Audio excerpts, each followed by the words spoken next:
तहसील कपिल जी की बातों को आपने भी सुना, वो भी यही कह रहे हैं, वो आपसे हमसे ज्यादा बच्चों को समझते हैं जो बच्चे एग्जाम की प्रिपरेशन कर रहे हैं, वो भी यही कह रहे हैं कि भाई बस 70 घंटे का इंतजार कर लीजिए, उसके बाद आप अपनी बातें कह दीजिए, क्योंकि इस वक्त ऑलरेडी वो बहुत प्रेशर में है, उन्हें तैयारी करनी है, उन्हें वापस से एग्जाम देना है, उन्हें रिविजन करना है, बहुत सारी चीजें चल रही होंगी। थैंक यू कपिल जी, आपने एक्चुअली बहुत अच्छी बातें की हैं। थैंक यू, और थैंक यू आप जो सर्विस करते हैं, बच्चों को पढ़ाते, ये एक्चुअली देश सेवा है, so thank you so much.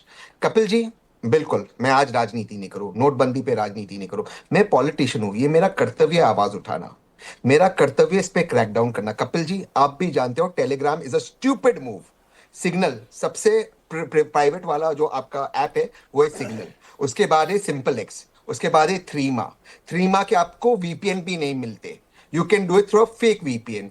एक उदाहरण के तौर पे जो आपके दर्शक दुबई जाते हैं, दुबई में व्हाट्सएप कॉल्स अलाउड नहीं, पर करते हैं ना व्हाट्सएप कॉल दुबई से, कौन सी जमाने के, अब बाबा आदम की जमाने की बात कर रहे हो 2026 के अंदर, वो भी जेंजी बच्चों के साथ जो टेक के अंदर इन्वॉल्व है, और कह रहे हमने रोक दिया, धर्मेंद्र प्रधान ने रोक दिया। मतलब क्या है, किसी और मुल्क के अंदर धर्मेंद्र प्रधान जी को रेजिग्नेशन देना पड़ता। दूसरी चीज, आज आप एक चीज एक्सेप्ट कर रहे हो कि हमारी सिविलियन गवर्नमेंट फेल हो चुकी है, अगर हमें हमारी वीर सेना, वीर एयरफोर्स को लाना पड़ता है, that is a failure on the system. तीसरी चीज, कोचिंग क्लासेस पे क्यों हमने क्रैकडाउन नहीं किया, क्योंकि सारे कोचिंग क्लासेस पॉलिटिकल पार्टीज को पैसा देते। मैं एक पॉलिटिकल पार्टी की नहीं, सबकी बात करता हूं। लास्ट चीज, एक कमेटी बनी थी, उसकी एक रिपोर्ट बना था कि एनटीए के अंदर इसको सोसाइटीज एक्ट के नीचे रजिस्टर नहीं करना चाहिए, इसको स्टैट्यूटरी पावर देना चाहिए। कपिल सर यहाँ, Kapil sir I respect you a lot, क्या ये हुआ, क्यों नहीं हुआ? धर्मेंद्र प्रधान जी ऑन रिकॉर्ड है, कहेंगे हम करेंगे। अगर एक बॉडी बनी है जिसके पास कोई रेगुलेटरी मैकेनिज्म नहीं है, उसके पास सिर्फ सोसाइटी एक्ट में रजिस्टर्ड है, क्या आप कार्रवाई करेंगे? किस एक्ट में आप कार्रवाई करेंगे? कुछ नीचे के लोगों को आपने जेल के अंदर भेजा। मैं फिर से आपको लास्ट चीज पूछ रहा हूं, उन 14 बच्चे जिन्होंने सुसाइड किया, क्या कहूं मैं जाकर उनको कि जो इसके लिए जिम्मेदार थे वो आज प्रिंसिपल सेक्रेटरी छत्तीसगढ़ है, ये सजा है? How is being principal secretary Chhattisgarh a punishment? बताइए मुझे प्रिया जी। ठीक है कपिल जी बोलिए। मैं बस ये कहना चाहूंगा कि मैं लार्जली एग्री करता हूं कि there is a reason why people are very very agitated. मैं जो एक्सपेक्ट कर रहा हूं वो ये है कि एग्जाम के बाद एक डिटेल्ड कम्युनिकेशन हो गवर्नमेंट की तरफ से कि this is what we are going to do, क्योंकि सच में paper leak has become a big problem, और गवर्नमेंट का जो गवर्नेंस एजेंडा है उसके ऊपर ये नॉन स्टॉप जो चीज चलती है, पिछले एक महीने से ये वाला तमाशा चल रहा है, and it has become very very difficult for any student to believe what is going on. तो होपफुली इसके बाद गवर्नमेंट ये नहीं बोलेगी कि आज के बाद कोई प्रॉब्लम नहीं होगी, प्रॉब्लम फिक्स नहीं हुई है। इस टाइम पे बहुत सारी चीजें लास्ट में आनन फानन करके करने की कोशिश की जा रही है। It should become a system.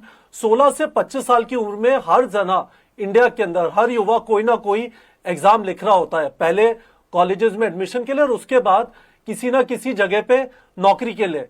यदि गवर्नमेंट इसके बारे में कुछ सब्सटैंटिव मूव नहीं शो करती है तो लोगों को लगा रहेगा बात खत्म हो गई, गवर्नमेंट भूल गई है। वो नहीं होना चाहिए।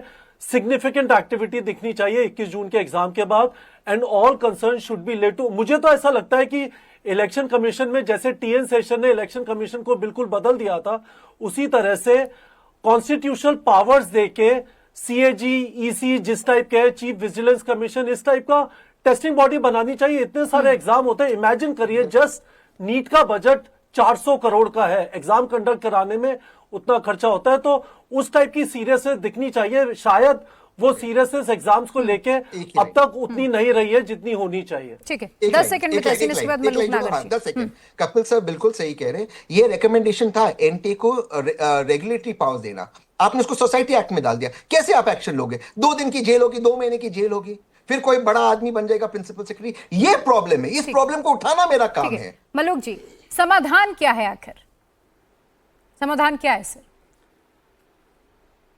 देखिए तहसीन भाई व्यक्तिगत स्तर पे मेरे बड़े अच्छे दोस्त हैं और बढ़िया इंसान भी हैं, पर ये कहते हैं सवाल उठाना हमारी जिम्मेदारी है। बिल्कुल सही बात है, सवाल उठाना आपकी जिम्मेदारी है, एलओपी की जिम्मेदारी है। जब देश की संसद चले, संसद में टकरे, जूझे, भिड़े, लड़े और टकराव करके देश के हित में और जनता के हित में काम करे। अभी देश के नेशनल टेलीविजन पर जूझे, एक आवाज दे जिससे सरकार हिले, बट वो क्या कर रहे हैं? 2 दिन बाद जहां पेपर है वहां जाके उन बच्चों को डिस्टर्ब कर रहे हैं, और जो डिप्रेशन में पहले ही हैं उनकी फोटो लोड करके जिन्होंने सुसाइड करी है, और बाकी को उनके एग्जाम के टाइम में से टाइम चुरा के रैली में बुला के उनको तनाव में करके उन्हें डिप्रेशन में भेजना चाहते हैं, और लोग सुसाइड कर ले ये चाहते हैं, एग्जाम में वो फेल हो जाए ये चाहते हैं। सवाल पूछो, पर ऐसे मत पूछो जो पाकिस्तान और हिंदुस्तान के युद्ध के समय हुआ, जिसमें माननीय सुप्रीम कोर्ट ने भी टिप्पणी करनी पड़ी थी कि राहुल गांधी जी सवाल जिस तरह के पूछ रहे हैं, कोई भी देश प्रेमी ऐसे सवाल नहीं पूछ सकता। जयराम रमेश जैसे सवाल पूछते हैं जो पाकिस्तान के फेवर में जाए, पाकिस्तान में हेडलाइन बनाए, ब्रेकिंग न्यूज पढ़ाए, ऐसे सवाल मत पूछो। ऐसे सवाल पूछो जो देश के हित में हो, जो जनता के हित में हो, जो विपक्ष की जिम्मेदारी बैठती हो, जो एलओपी की जिम्मेदारी बैठती हो, आपके सांसद और विधायक जो उनकी जिम्मेदारी बैठती हो इस देश के संविधान के साथ, खूब सवाल पूछो। स्वागत है, हम जवाब देंगे आपके सवालों का। सिद्धार्थ जी, एक लाइन, अच्छा, जल्दी से बोलिए, जल्दी से बोलिए। सीबीएसई का जो पेपर लीक हुआ, अनुराग डांडा जी, सीबीएसई का जो पेपर लीक हुआ उसका पासवर्ड, मैं मजाक नहीं कर रहा, 1 2 3 4 5 6 था। जिस बच्चे ने उसको चोदा, उसको कहा गया कि आप पाकिस्तानी एजेंट हो। क्या कहोगे? उस 14 साल के बच्चे को पाकिस्तानी एजेंट कहा गया। ठीक, कह सकता हूं और शब्द आपके शो पे 1 2 3 4 5 6 पासवर्ड था। कपिल जी, ये मजाक बनाकर रखा है देश का। सिद्धार्थ जी, ये तो सरकार की भी अग्नि परीक्षा है। अरे प्रिया, ये बोलिए बोलिए। नहीं तहसीन भाई, पहली बात तो आप इतना भी कंफ्यूज मत हुई कि आप बात को राइट और लेफ्ट बोलने लग जाएं। आपने गलत बात बोली, मैं उसको ठीक कर देता हूं। मैं फिर दोहराता हूं, अगर आप राजनीति नहीं करेंगे तो छात्रों के साथ 70 घंटे पहले आप ये मजाक नहीं करेंगे। एनटीए की कॉम्पोजिशन क्या है उस आधार पर तय होगा क्या कि कौन कितना जेल में जाता है। आपने कहा अरे कॉम्पोजिशन ऐसी है, अभी तो ये सोसाइटी है इसलिए 2-3 महीने की जेल होगी। पब्लिक एग्जामिनेशन एक्ट हम लेकर के आए, 10 साल की सजा हम लेकर के आए। सवाल पूछना तो आपका अधिकार है, जवाब भी तो दे दीजिए। आप क्यों नहीं लेकर के आए? क्या सजा होती थी आपके समय में पेपर लीक वालों की? क्या फाइन था उन पर? क्या सजा थी? बताइए, बताकर चले जाइए। आज ऐसे नहीं चलता है। ये जो राजनीति करने का एजेंडा है ना कि हम बस कोई मौका ढूंढे, हम गिद्ध की तरह बैठे रहें। अब छात्रों की बात आई है तो हमारी पार्टी की साख गिरे जा रही है, हम पार्टी की साख को भी छात्रों की आंच पर बनाएं। ऐसे चलाना चाहते हैं आप अपने दल को? आप जनता का विश्वास नहीं जीत सकते, इसका मतलब यह नहीं है कि छात्रों के मन में जो विश्वास पैदा है उसको भी खत्म करेंगे। यह पहली बात। दूसरी बात, बार बार एक शब्द लिया जा रहा है, इसको यहां ऐसा बना दिया, उसको वहां ऐसा बना दिया। अरे कोई आईएएस अधिकारी को अगर डीजी बनाया जाएगा और उनको पद से हटाया जाएगा, जब वो अगर उसमें कल्यूड नहीं कर रहे हैं, जांच में उनके खिलाफ कुछ नहीं पाएंगे, क्या करेंगे आप? फैक्ट बता के जाइए ना नेशनल टेलीविजन पर। आप किसी को सर्विस टर्मिनेट कर देंगे क्या? क्या कर सकते हैं आप तहसीन पूनावाला? ये जो आपका प्रपंच है, मैं फाइनल डिटेल्स में जाकर के यहां कांग्रेस पार्टी की बखिया नहीं आपको एक्सपोज नहीं करना चाह रहा हूं तहसीन जी, पर मेरे को इस एस्पेक्ट से समस्या है कि हम लोग जानते हैं चीजें क्या है, तमाम बातें जो आपने इसका सलूशन क्या है। ये तमाम जो बातें की सुनने में बहुत अच्छी लगी कि कानून लेकर आए हैं, सरकार प्रभावी कदम उठा रही है, लेकिन माफियाओं में फिर डर क्यों नहीं बन पा रहा है? पेपर लीक फिर क्यों हो जा रहे हैं? अब तक कितनी सजा दी गई है? आप मुझे बस नाम गिना दीजिए, कितने लोगों को सजा मिली है, कितने लोग जेल के अंदर हैं? मैं प्रिया जी, मैं माफी चाहूंगा अगर मैं आपका ये पक्ष है कि माफियाओं के मन में डर नहीं है, मैं इस बात से सहमत नहीं हूं। बिल्कुल माफियाओं के मन में डर है। 2024 में हमारी सरकार कानून लेकर के आई, कानून खड़ा है, डर होता तो नीट एग्जाम तो कैंसिल ही नहीं होना चाहिए था। सजा है, 1 करोड़ का फाइन है, डर है। पेपर लीक होना ही नहीं चाहिए था। कोई भी पेपर लीक की समस्या हमारे देश में प्रिया जी एक सोशल इविल है। पेपर लीक 2014 के बाद नहीं होने लगे। ढांडा जी जब पेपर देते थे तब भी मास चीटिंग चलती थी, तब भी पेपर लीक होते थे। क्या कर लिया उन सरकारों ने? उनने क्या एक्शन कर लिया? ढांडा जी आज तो ऐसा बात कर रहे हैं, पार्टी 2014 में पैदा हुई, आप थोड़ी हुए 2014 में पैदा, आप तो उससे पहले भी थे। इस देश के अंदर ये एक सोशल इविल है जिसके खिलाफ हमको सबको लड़ना है, और ये सब पार्टियों को एक साथ आकर के लड़ना है, सब राजनेताओं को एक साथ आकर के लड़ना है। इसमें जो अपना पॉलिटिकल फायदा ढूंढना, इसको कोई पॉलिटिकल इशू से जोड़ना, उसको राजनीति का कारण बनाना, यह बात गलत है। आप एक सुझाव, कंस्ट्रक्टिव सुझाव आप दे नहीं सकते, आप आकर कुछ बता नहीं सकते कि इसमें हमारे हिसाब से ये ऐसा होना चाहिए था। सरकार जो करे, उस पर आऊंगी। आप एयरफोर्स ले आए, आप कानून ले आए, आप सीबीआई की इंक्वायरी कर रहे हैं, कमाल है साहब। ठीक है, जल्दी से अनुराग दांडा जी, इसके बाद अनुराग भदौरिया जी, बोलिए। इन्होंने क्योंकि मेरा नाम लिया और इन्होंने कहा कि कुछ नहीं हो सकता है, ये जानते हैं, फिर भी मैं बताता हूं क्या हो सकता है। पंजाब में 5 साल से हमारी सरकार है, ढेरों एग्जाम हुए हैं, 70,000 युवा नौकरी लग गए।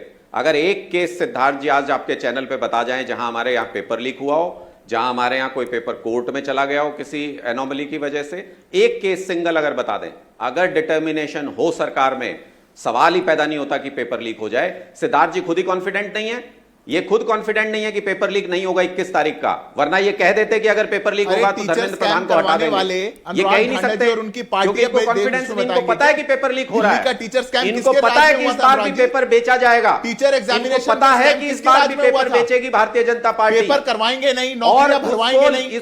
ऐसे पेपर तो देश भर के अंदर हो रहे हैं, उत्तर प्रदेश के अंदर हुआ, पहले से रोक रहे हैं। बताइए कोई एक केस पब्लिक को पता नहीं चलना चाहिए, कोई क्लेम कर सकता मीडिया हो को तो? पता नहीं चलना चाहिए, कमाल लेकिन है पेपर साहब। लीक कराएंगे। ये लोग खुद पेपर लीक कराते हैं।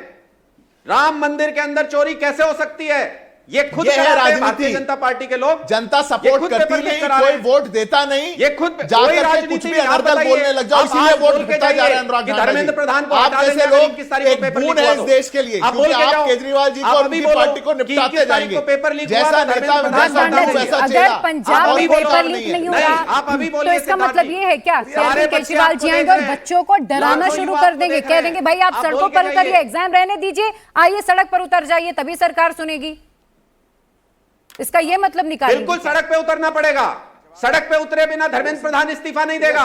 सड़क पे उतरे बिना ये माफियाओं को सजा नहीं कराएंगे। 2024 में पेपर लीक हुआ, पूछिए उसका माफिया कहां है, जमानत कैसे हो गई उसकी, ठीक है, पूछिए कैसे जमानत हो गई। अनुराग सिद्धार्थ यहीं बैठे अनुराग भदौरिया और जी। सिद्धार्थ जी से कहलवाइए कि किसको पेपर लीक आऊंगी होगा मनोज तो जी। धर्मेंद्र प्रधान हटाए जाएंगे। ठीक, कहलवाइए इनसे अनुराग अभी भदौरिया चैनल जी। के ऊपर। सब लोग मिलकर सरकार को एक सुझाव क्यों नहीं देते? क्योंकि एक ये ऐसा मुद्दा है छात्रों को लेकर। अनुराग जी बस एक मेरा सवाल सुन लीजिएगा, उसके बाद आप जवाब भी दीजिएगा कि ये छात्रों के भविष्य की बात है। पहला सुझाव आपको ऐसा यही नहीं है, लगता कि धर्मेंद्र प्रधान सर्वदलीय को हटा दो, बैठक होना ये चाहिए, मानेंगे सबके सुझाव इसमें शामिल होना चाहिए कि कैसे इसे सुचारू रूप से चलाया जाए, कैसे पेपर लीक को रोका जाए ताकि आगे किसी भी छात्र का भविष्य खराब ना हो, किसी की जान ना जाए।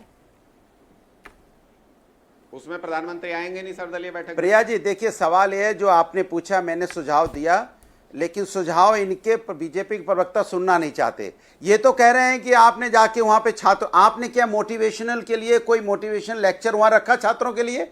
आपकी नाकामी की वजह के, आपकी कमजोरी की वजह से छात्रों ने सुसाइड किया, तो आपके उसके बदले में छात्रों को मोटिवेट करने के लिए कोई आपने कार्यक्रम वहां पे किया कि उनको कैसे मोटिवेट किया जाए? किया तो बताइए आप। ये आप निगेटिविटी बात करते रहते हैं, जैसी आवाज उठाओ उसमें कूद जाते हो फट से। तो आप वहां पे छात्रों को उत्साहित करने के लिए, उनको मोटिवेट करने के लिए आपने कौन सा प्रोग्राम चलाया? वहां पे कुछ चलाना चाहिए था ना आपको। वैसे तो आप बहुत अच्छी अच्छी बातें करते हो, आपने एक मोटिवेशनल प्रोग्राम वहां पे नहीं किया जिससे छात्रों की हिम्मत बढ़ती, छात्रों में ताकत आती। तो इसके मतलब आप ना पॉजिटिव करते हो, और हम जब आवाज उठाते हैं छात्रों की तकलीफ की, तो आप वहां पे आगे राजनीति कर रहे हो, और आप 24 घंटे राजनीति करते हो। आप तो लोकतंत्र को टूटतंत्र में बदलने में लगे हुए हो।